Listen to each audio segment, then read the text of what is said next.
If the asteroid had crashed into deep ocean, some of the force would have been absorbed. Instead, it hits the shallow waters of the Gulf of Mexico, which instantly vaporize. In a fraction of a second, the entire asteroid disintegrates into the planet. Earth and rock also vaporize and are hurled skyward at 100,000 miles an hour. Behind them, 80,000 cubic miles of the Earth's crust explode from the ground. 500 miles from the crash site, the air temperature now reaches 600 degrees. Hot enough to boil away the water in the dinosaur's skin, which escapes in sudden bursts of steam. The fiery blasts suck every drop of moisture from the vegetation. Anything directly exposed to the blistering heat is simply broiled alive.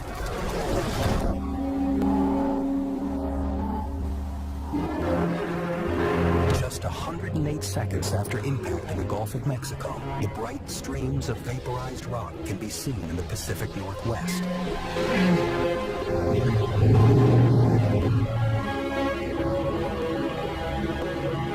From their cliff-top roost, a breeding pair of Chicxulub can see the glow of the fireball high above the horizon, 3,000 miles away. That's how big it is. Just 2 minutes have passed since the asteroid slammed into the Earth. The body count back near the crash site is immense.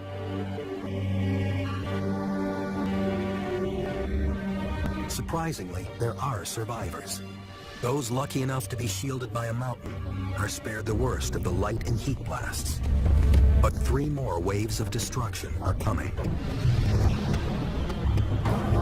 On impact, boulders the size of buildings blasted into the air at supersonic speeds.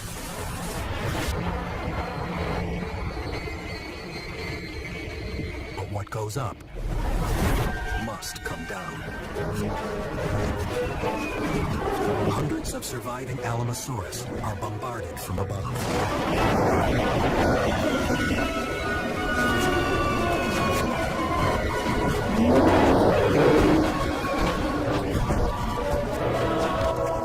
A second wave hits from below.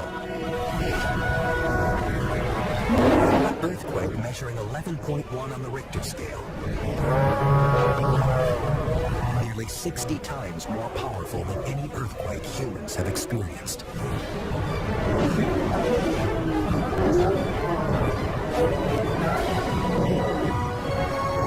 The third wave is the blast pulse wave, radiating outward in a perfect circle.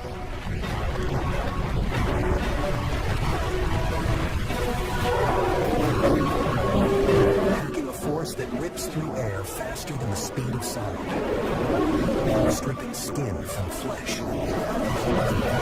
flinging 30-ton dinosaurs into the air like so many ragdolls.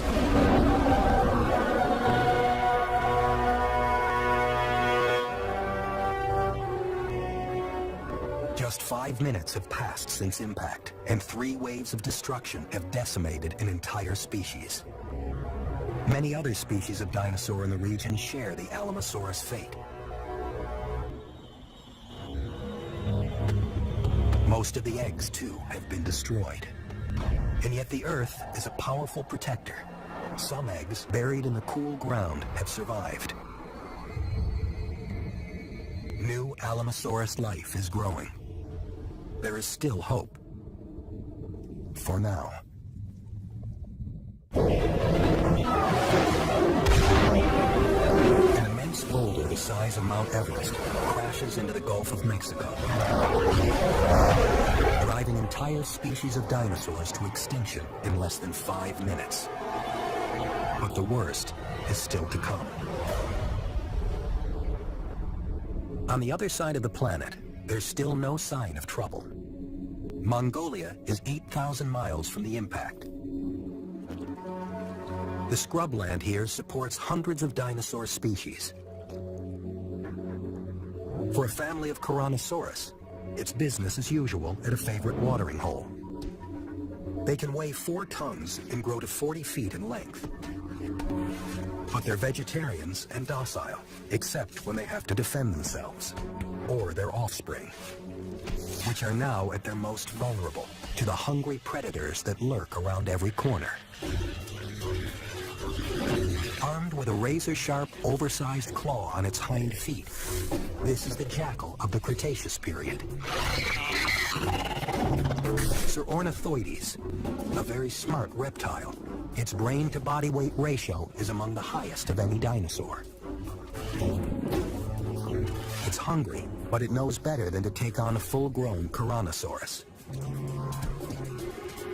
Not when there are easier targets.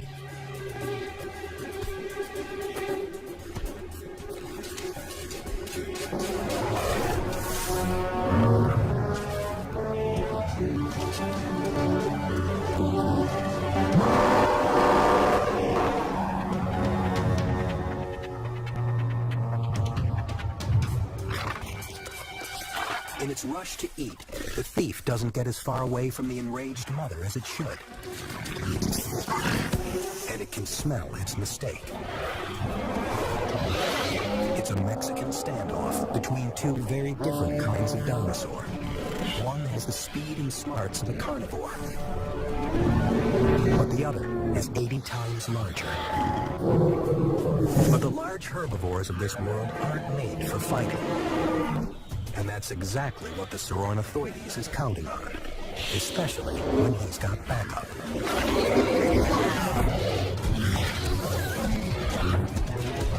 Speed and strategy give these small hunters the edge.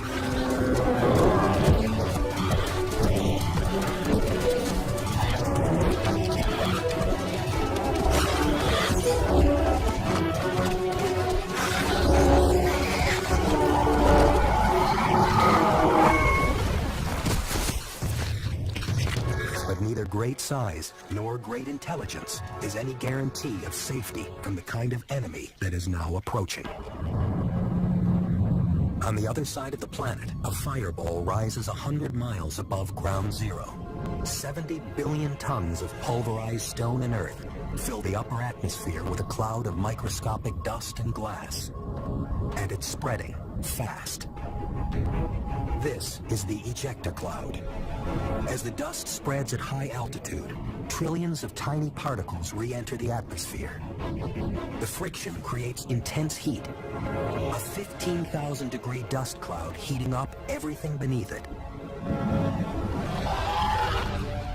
From their cliff-top perch in the Pacific Northwest, the male and female Chicxulub have a clear view of the approaching cloud.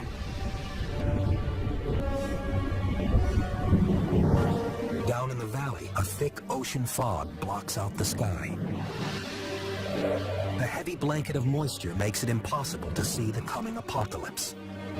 But the animals down here do get a warning. Not from above, but from below.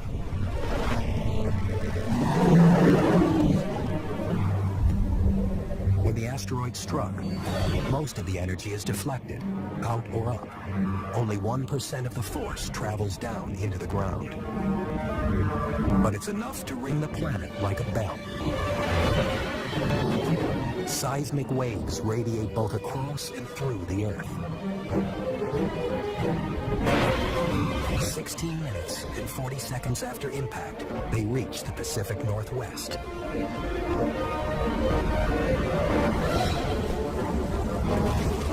In the valley, the ground shakes as the 11.1 earthquake ripples through the ground. Triceratops panic up the side of the valley in a desperate attempt to escape the tremors and falling debris. Smaller animals take shelter underground. Meanwhile, the ejecta cloud is approaching at 10,000 miles per hour. It bakes the Earth with unrelenting heat.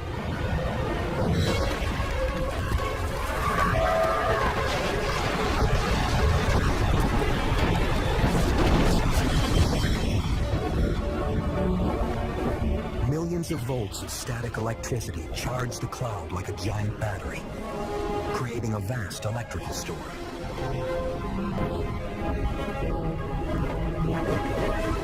Superheated rocks shower the valley, a burning hail. The Quetzalcoatlus are fleeing the quake's devastation below, but there's no way to hide from a rain of fire. Only the valley floor can provide shelter, but they're too big to descend quickly. His tattered wings can no longer keep him aloft. If his mate doesn't find shelter, she'll be next.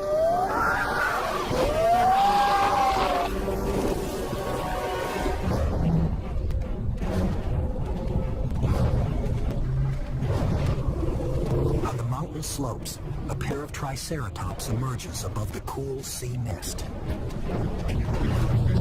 They're almost out of the quake-ravaged valley when the ejecta cloud arrives like a blowtorch.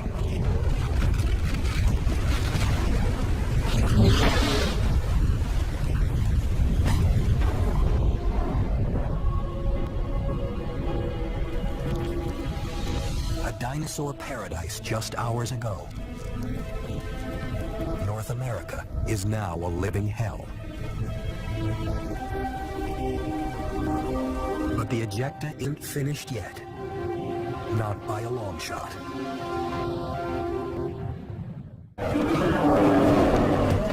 Less than an hour since the asteroid impact.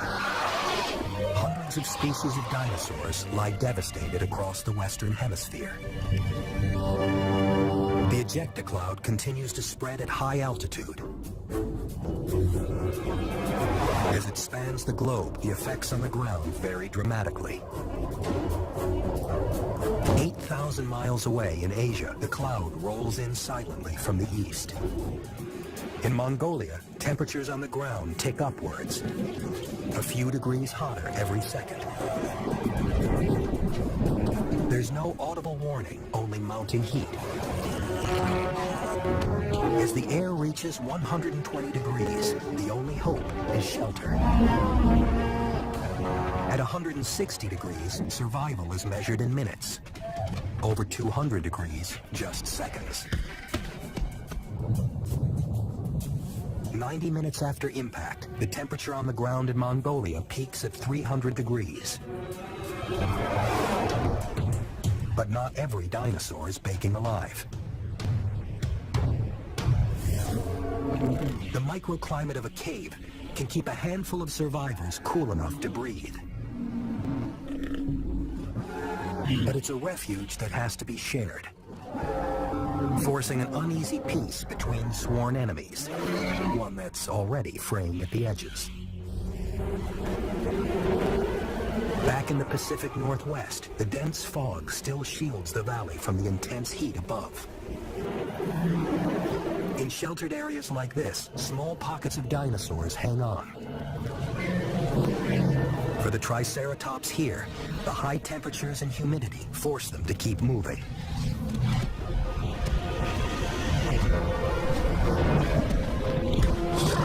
For scavengers, there's no shortage of food.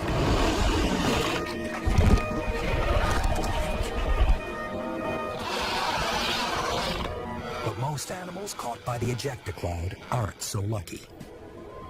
The female Quetzalcoatlus is one of the few survivors of her species.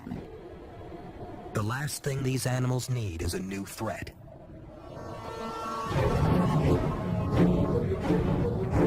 But the after effects of impact are just getting started.